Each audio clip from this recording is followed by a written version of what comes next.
पिछले महीने जब दिल्ली में बहुत तेज़ी से कोरोना के केसेस बढ़ने लगे और हम सब देख रहे हैं कि ये वाली कोरोना की वेव कितनी खतरनाक है। बहुत ज़्यादा संख्या में इसमें लोग सीरियस हो रहे हैं, अस्पतालों की ज़रूरत पड़ रही है, आईसीयू की ज़रूरत पड़ रही है, काफ़ी ज़्यादा लोगों की मौत भी हो रही है। तो 20 अप्रैल को मजबूरी में हमें दिल्ली में लॉकडाउन लगाना पड़ा था। केसेस लगातार बढ़ते जा रहे थे। लॉकडाउन लगाने की वजह से और भी अन्य कई कारणों की वजह से 26 अप्रैल को आके 35% पॉजिटिविटी रेट बढ़ गया था। 35% बहुत ज़्यादा होता है। मतलब 100 लोगों का अगर हम टेस्ट करते थे तो 35 लोग उसमें पॉजिटिव निकलते थे। 26 अप्रैल के बाद से चूंकि लॉकडाउन लगाया था, एक तरह से थोड़ी सी चेन टूटनी चालू हुई थी इसकी कोरोना की। 26 अप्रैल के बाद से धीरे धीरे केसेस कम होने चालू हुए और अब पिछले 1-2 दिन के अंदर 23%, 35% से 23% पॉजिटिविटी रेशियो आ गया है। तो केसेस कम होने चालू हुए हैं दिल्ली के अंदर। इसमें आप सब लोगों का बहुत ज़्यादा सहयोग रहा। दिल्ली के लोगों ने जम के सहयोग किया। आप लोगों ने लॉकडाउन का पूरी तरह से पालन किया और ये हम सब लोगों की, अपने परिवार की जिंदगी और उनके स्वास्थ्य की बात है। हम कोई भी किसी पे एहसान नहीं करा। हम सब के अपने लोगों के स्वास्थ्य की और जिंदगी की बात है। इस लॉकडाउन के पीरियड को हमने संसाधन, हेल्थ इंफ्रास्ट्रक्चर को और मजबूत करने के लिए इस्तेमाल किया। कई जगह नए ऑक्सीजन बेड्स तैयार किए गए। सबसे बड़ी दिक्कत दिल्ली में ऑक्सीजन की आई है। नॉर्मल टाइम में जितनी ऑक्सीजन चाहिए होती है अस्पतालों में, उससे कई गुना ऑक्सीजन की जरूरत पड़ने लगी, क्योंकि अब जितने भी मरीज आते थे कोरोना में उन सबको ऑक्सीजन की जरूरत थी। तो कई गुना ऑक्सीजन की जरूरत अचानक पड़ने लगी।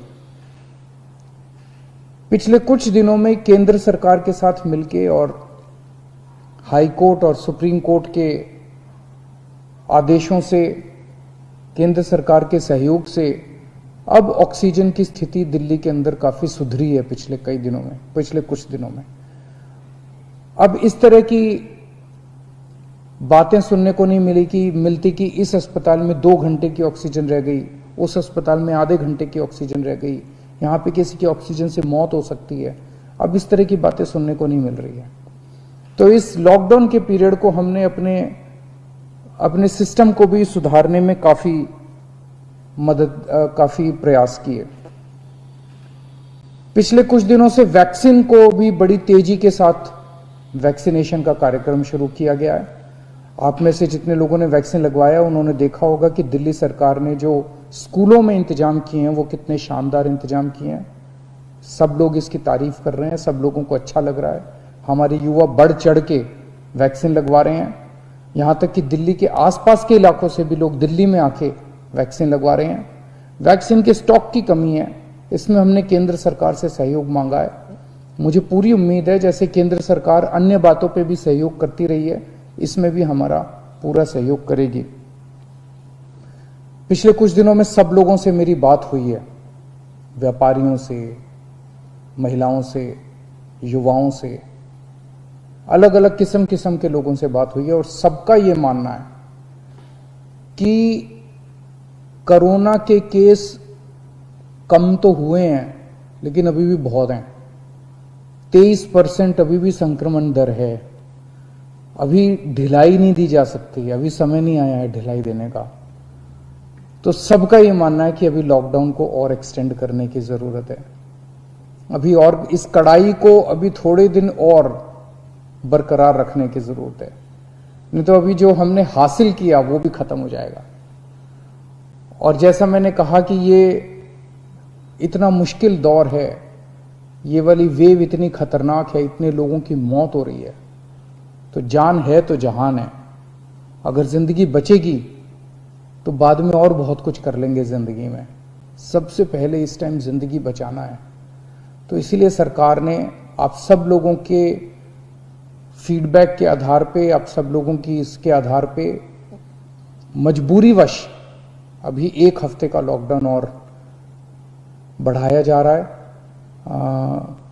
कल सुबह 5 बजे ये लॉकडाउन खत्म होना था, लेकिन अब ये अगले सोमवार को 5 बजे तक के, सुबह 5 बजे तक के लिए बढ़ाया जा रहा है। और इस बार थोड़ा सा और सख्त किया जा रहा है। कल से दिल्ली के अंदर मेट्रो भी चलना बंद हो जाएंगी। हमारी कोशिश है कि जितना ज़्यादा इसको लॉकडाउन को सख्त किया जाएगा, उतना तेजी से हम सब लोग कोरोना पे काबू पा पाएंगे। मेरी आप सबसे निवेदन है, जिस तरह से अभी तक आप लोगों ने सरकार का साथ दिया, जिस तरह से अभी तक आप लोगों ने पूरा लॉकडाउन का पालन किया, इसी तरह से आने वाले समय में भी आप सब लोग लॉकडाउन का पालन करेंगे।